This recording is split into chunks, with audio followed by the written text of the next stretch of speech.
Hello, my name is Sirrano Baldeo. I am the candidate for Dallas District 10, hoping to take this district and make it a better place.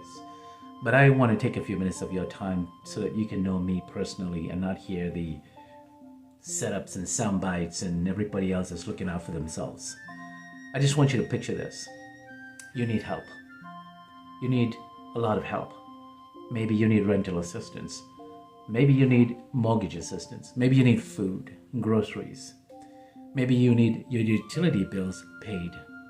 Maybe you need aid for your kids. Maybe you need some kind of other help. Maybe your taxes is about to go up.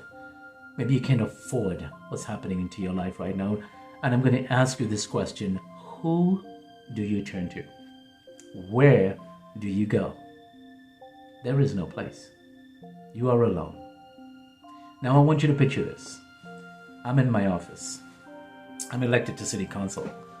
I have a local office off of Royal, let's just say Royal Boulevard, Royal Lane, Forest Lane. And I'm sitting in my office, and you walk in, and you said, "Hello, Mrs. Sirrano," and I said, "Hi, what can I do for you? I can't pay for this. I don't understand why is there gunshots and sirens and helicopters in my district. I don't understand why this is happening in my community or that is happening, and why is there still panhandling or why is there an encampment still?" See, I will be just as I am talking to you right now in a local office where you can walk in and ask me any question you want. That's what you will get from electing me as the councilman of District 10. I will be there. You can walk into my office. I will have a staff of 3 people, multicultural. They will not be downtown hanging out. They will be in District 10, where my local office is, where you can walk in any time, any day, and ask me the questions that keeps you up at night. Because the same things that keep you up at night is the same things that keep me up at night. 4 o'clock in the morning, I'm worried if somebody's car is going to be broken into, somebody's home is going to be broken into, somebody's going to walk in with a crowbar into your house, break in, and shoot, kill, rape your family. Those are the things that keeps me up at night. The gunshots. The bills you can't pay. The bills you can't pay is the one. The food you have to put back is the hardest. So I understand that you need help. And I know there's been a lot of talk about me, but I want you to talk to me about me. Don't talk to the people that wants to stop me. There is a reason that they want to stop me. There is a reason that they want me to take control of the government, because I will expose a lot of things that you don't know about. For 10 years, I have gone on and read many resolutions like these. Thousands and thousands of pages of ordinances, laws, contracts, people trying to get your money, your tax dollars. And they get it. But you don't. My opponent signed off on millions of dollars in corporate welfare. But yet you need simple help. And there's no office. There's no place that you can just drive up in the parking lot, walk in, and know that somebody from the government is going to be in my district. You don't know, it doesn't exist. For 6 years, this councilman has been hiding behind a wall, and when you want to try to get help, he sends you to an assistant. Go to the city, contact this one, contact that one. But if I come into office, you don't have to worry about the city. You have to come to me. I will worry about the city. I am your help. The city has so much resources, so much available to you. But you know what the problem is? Do you know how to fill out the application to get it? That is the biggest problem. Do you even know it exists? From Catholic charities to the city to the food banks to everywhere to the churches offering help, it's available to you, but you do not have a councilman. You can walk in and say, "Mrs. Sirrano, this is what I need." This is why I met a woman. I was putting up one of my signs, and she drove and she thought I was the councilman. She stopped her car. She jumped out of her car. She said, "I need help. I just got evicted. I am sleeping in my car tonight. I don't know what to do. I don't know where to go." This woman will end up being homeless. Looks like a decent woman. this is what's happening. So I want to appeal to you guys, and I want to let you know for the last decade I have published a newspaper, a very controversial newspaper, because the government has always been corrupted. But I have a little more challenge on my hands because this gentleman here, this is my first controversial story on this guy. And ever since I wrote that story, he's an Islamic radical. He targeted my Christian faith. He's turned everybody in Paterson, New Jersey against me because he wants to hide that. That's been my fight for over a decade. Him hiding the government with all his friends. They're spending money on each other. They're giving jobs to each other while you continue to struggle. And even with 9 council members in that city, I always said, is your door open to help these people? It's never been open. They would call me. I want you to go on my Facebook page, my website, Sirrano2021.com, and I want you to stroll down and you will see a page with all these people and videos that I did, and then you'll see me fighting at the council meetings to get them help. I can't. I'm just a publisher. But as a councilman, the help is available. And you can walk into my office. I don't care if you vote for me or you didn't. Look, I haven't voted yet, and today is Thursday night. The vote is Saturday, and I wanted to do a last-minute appeal to you guys who didn't vote, and you're not going to vote. You're not going to vote because you're angry. You're angry because I'm angry. Do you know in this election, if I wasn't running, I would never vote? I would not vote. I would never vote for Adam Magoo. Never. I'd probably vote for the other person just because I want change. But I want you to vote for me because I am experienced in government. 10 years reading all those documents and laws and resolutions and everything else.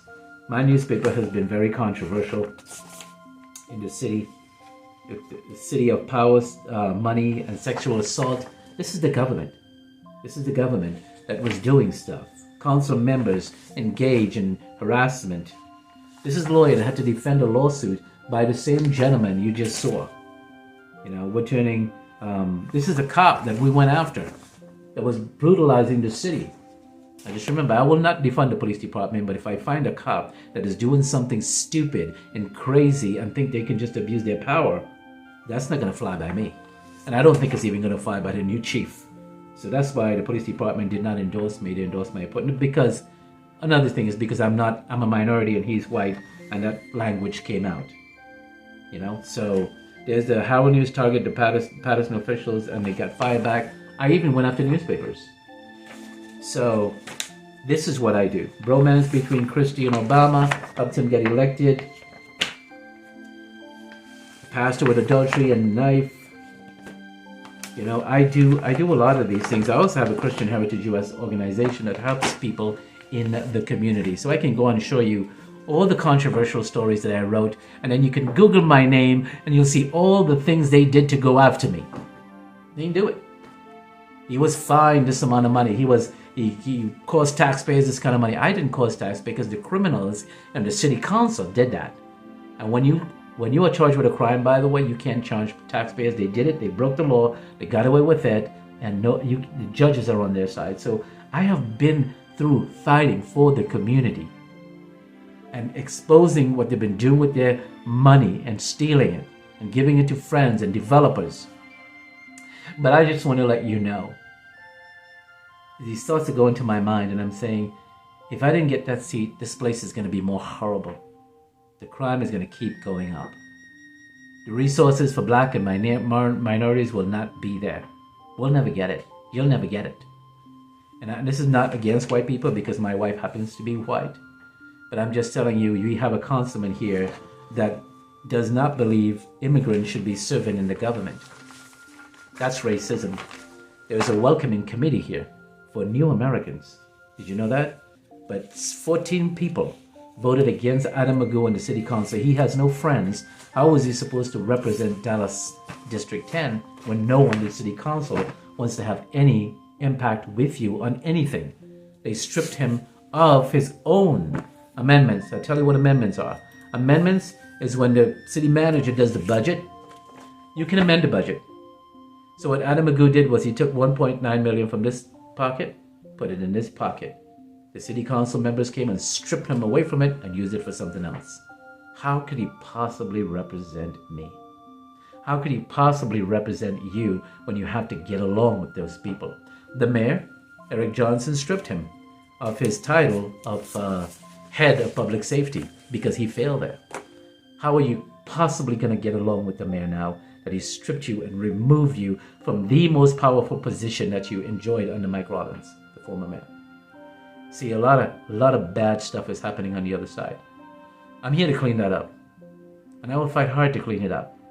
But I want to make sure you understand that I don't want racism in my district.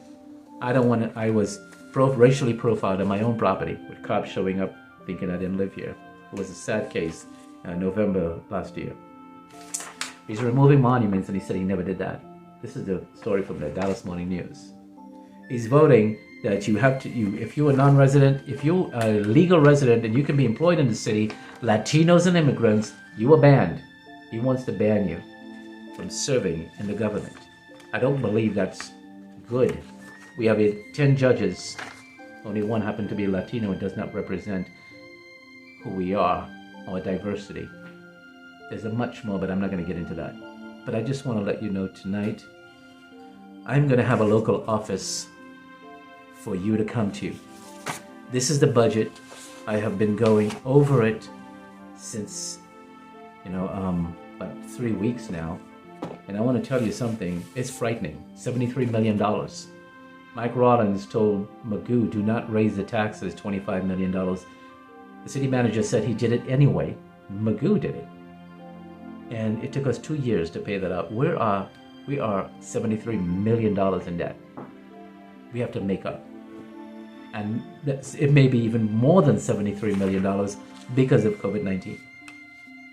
We have billions of dollars in debt that your children will be paying because of the bad decisions of this council. The council in my district signed off on millions of dollars in corporate welfare. Costco, $3 million. Amazon, $1.2 million. Do you think Amazon really need a tax break or money from us, our pocket? Home Depot, $5.3 million. ESPN, $250,000. This kind of corporate welfare and begging comes to Adam Magoo and his crew on the city council, and I hope they all go. And they just dole out the money to them. But in District 10, this is where the money is coming. It's coming to you. It's coming to you in terms of help. And I hope you understand this is a very important election. Everybody's playing down this election. You have something, you're going to have redlining because we have to redistrict. And I guarantee you that's going to happen. And so if you're black and Latino or minority, you better be careful when you go vote. And stop saying I won't vote. Look, I get it. Been the president of a newspaper for over a decade, and I try to tell people all the time, I understand, but what you have is so bad and it's not functioning. It's not functioning. Move it. It doesn't matter who this person is, give somebody else a chance. Do something. I fought for over a decade for a city. Over a decade, and I exposed so much corruption. I can't believe I'm sitting before you here today. If all you got is some couple of bad stories of me, but then I'm blessed. I should have been arrested, falsely jailed, falsely everything. But God has been on my side, and He'll be on my side in Dallas. And I pray for victory, but I pray that you get up and go to the polls. Stop this. I don't trust this one, and I'm fed up. I am tired. I am tired of voting for people where I never get results. I put up people and I tell the community, vote for this one, get that guy out. But because he was more popular, they refuse to raise. Here's how it works. If the incumbent have this much votes, 5,000, you have to build up the other person. That's why you have to go vote. So once you go vote and you stack the other person, the incumbent goes out, the problem goes out, the laziness goes out, the lack of not even having an office to speak to you go out, and this person comes into office and then you start seeing work. I guarantee you, once I take office, by the grace of God, you will see a difference in District 10. And you'll see a huge sign, Office of the Councilman of District 10. Drive up, I'm going to be at the desk, and if my assistant can't help you, you come to me, and I will say, okay, let's get this done. What do you need? Well, I need a permit because I want to sell food. I want to open up a business, and the city, it's been a year. My job is to walk you down, drive you down to the city, get you that permit, talk to whomever I need to talk to, and find out what do I need to get that permit for this person. It's a business permit? It's a temporary permit? What do I need to do to get that? That's my job, to fight for you. So I want you to know, and that's why I ask you the question. If you needed to speak to somebody, who would you go to? And the answer is me. So I want you to go to the polls. I want you to vote. And I want you to vote for somebody who's going to have a local office. You know, when I owned a newspaper, you know what my office was? It was City Hall. I would always walk into City Hall. Somebody said, "Mr. Sirrano, can I meet you?" And I said, what? My first question is, your district councilman couldn't help you? Well, I called him several times, and he told me to put me on to Public Works. I said, okay, meet me in City Hall. That would be my office. And we met at City Hall. I'll go up to Public Works, and I would say, what do I need to get this person's property, fixed, get this pothole fixed, get this license, or get this done for them. That's what it used to be. Today, in Dallas District 10, when you come to me, my office is going to be right here. It won't be at City Hall. Up here in District 10, I'm looking for a place on Forest Lane, and you walk in, you'll see me. You will see me. You won't see unless I go to lunch, unless I go somewhere else. If you're going to pay me to be there, I better be there, okay? Because you're paying a councilman to be there, and he's not there. He's got all kind of assistance between you, a block between you and him. But I'm going to be there because that's how I know it. I know it by personal stuff. I'm a Christian. Jesus didn't send out his disciples. He went first. They went with him. He had personal interaction with people, and that's how he helped them. And I can't heal and save, and I'm not the Son of God, but as much as I can do, I will do for you. So make sure you understand, this is what you will see when you need help. You won't see City Hall walls. You won't see a phone call with some guy trying to tell you to go somewhere else and find out from this part of the government. You'll see me, and I will help you, and I will fight for you, because that's what I've done. I've taken a beating fighting for others, and this is my new life in Dallas, and I'll take a beating fighting for you if I have to. But the good thing is, as a councilman, I don't have to take a beating, because I have become the government, and now I can make it function in your way. I just wanted to have this quick talk with you guys, show you my experience, show you the things that I went through, and show you the kind of investigating that I do. And the last thing I want to tell you is this. See, this sheet, council members don't know about this sheet. This sheet is called the Master Agreement Report by Buyers, also known as the Vendors Buying Sheet. Everybody that's doing business with the city of Dallas has this sheet. Do you know why the Dallas Morning News trashed me? I'll tell you why they trashed me. Same reason that the Herald News or the NJ News trashed me in New Jersey and try to turn stories to make me look bad. Take a look at this. They get 1 point what? Let me see. Do you see that? This is what they get from you, your taxpayers. You give them in legal fees $1.3 million. I have never seen a newspaper getting that kind of money from any private entity, a newspaper. And then on top of that, they get $1.8 million from you. See, this is the kind of things that I do.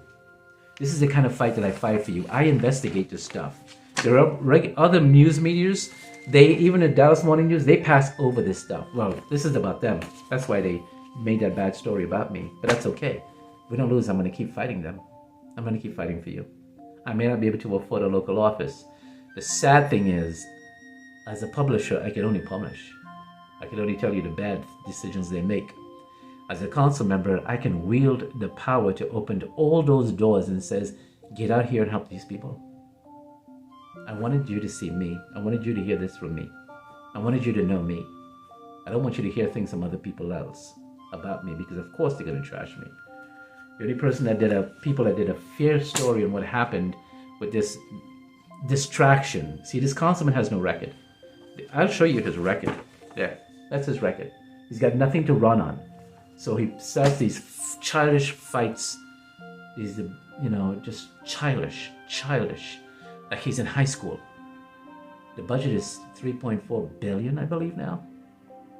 And he's acting 6 police cars for an $11 sign. See, these are distractions to fight this. This is what we're voting on. This is what he wants you to vote on. A dispute, personal dispute between me and him. But this is what we need to, I tried four debates I wanted to do with him to question him about his failures on crime, failures on minority and Latino and Black concerns and investment in that side of the community, failures and cleaning it up, failures on the panhandling, failures on the encampments. Do you know who fixed the encampment on 75th and Forest Lane? I did. I sent 4 pages of letters to the Dallas Police Department. I gave them the law, and I told them to seal it off once they remove those people, and here's the law to remove them. The officer called me and thanked me. Said nobody's ever done this. And they removed them 10 days later, and then 5 days later, instead of putting the tapes, they put the gates. That was my idea. Nobody had that idea. You can go to the Dallas Police Department and ask them, did you get a letter from Sirrano Keith Baldeo asking you to remove that encampment and seal it off? Do it, Oprah, you'll find it. That's what I do. I know the law. I know how to make it function, and I know how to get you help. And when you walk into my office, you will see me. So I hope you go to the polls on Saturday, and you vote for me, and you give me a chance to represent you. Adam Magoo represents himself and the crew, and he's right when he said love your neighbor. He means the people around him. That's what neighborhood is to him. You gotta love everybody. I'm gonna fight for you. I'm gonna be there for you, and I want you to trust me. Look at my history and see the beating that I took for others. That's what it is. I tried to help that community. I tried to get the funds. I called out the top officials. I went to a council meeting, and I said to all of them, you all have your own demons. That's what I said to them. Oh boy, they were not happy. They were not happy. They went after me like you wouldn't believe. They called them judges just because I called them out publicly. The next time they even blocked me from speaking at the meeting because they know I was coming back. So that's what I'm going to do in Dallas. I'm going to come back. Okay? But for now, we need to get this consonant removed so we can start doing the work for you. I don't care about the libraries because that's a functioning, because he's taking credit for libraries and roads and bridges and LBJ freeway. That's his credit. How does that help you pay your bills? I want you to listen to the things that he's taking credit for and then ask yourself, how do I pay my bills? Because when you come to me, I'm concerned about that. How am I safe? Safer 2 years than I am today. How am I safer? That's the question that we're going to answer. The real stuff. Safer. Are you safer? Are you safer? How do you pay your bills? How's your kids? How's your single mothers? How are you doing? How are you handling your kids? Can we help instead of arresting them? Because Adam Magoo represented something that he wanted to put the kids in handcuffs and arrest them if they walk out of their house in a curfew. We got a lot to talk about. Just want to let you know I'm going to be there for you. And this is what it's going to look like. Maybe not this backdrop because I'm in my studio, but you're gonna get help. You're gonna get direct help. Look, it's 1 o'clock in the morning. Helicopters over my house. You can hear that. Usually it happens when there's gunshots or followed by gunshots. And is this what you want? Is that what you want? I'm a fighter. I get into those things. And I'm going to close by telling you this. When there's a police car that drive up my street, I get into my clothes, or if I'm not dressed, and I take my car and I drive up to find out, why are you in my neighborhood? So when elected, and there's a helicopter, the first thing I'm going to do as a councilman is I'm going to call DPD. Why is there a helicopter over my head? And the next thing I'm going to do is post it on Facebook so you won't have to wonder. You're going to know there was a helicopter. Let's check Sirrano's Facebook, or Councilman Sirrano's Facebook. Oh, there was a helicopter because there was a break-in and there was a carjacking, or there was, and whatever the case may be. I will be there. I will inform you constantly. I am the media, of course, and I'm good at informing. So you get all of that with that. This is Sirrano. Thanks for watching. And I appreciate all of you who voted for me. And I ask the rest of you, I need to bring those numbers up to represent you appropriately. Otherwise, you're going to have the same old excuses, same old I can't reach the councilman, same old I can't get help from City Hall. But under me, all that's going to go away. and you're going to see me. Thanks for watching, and bye for now.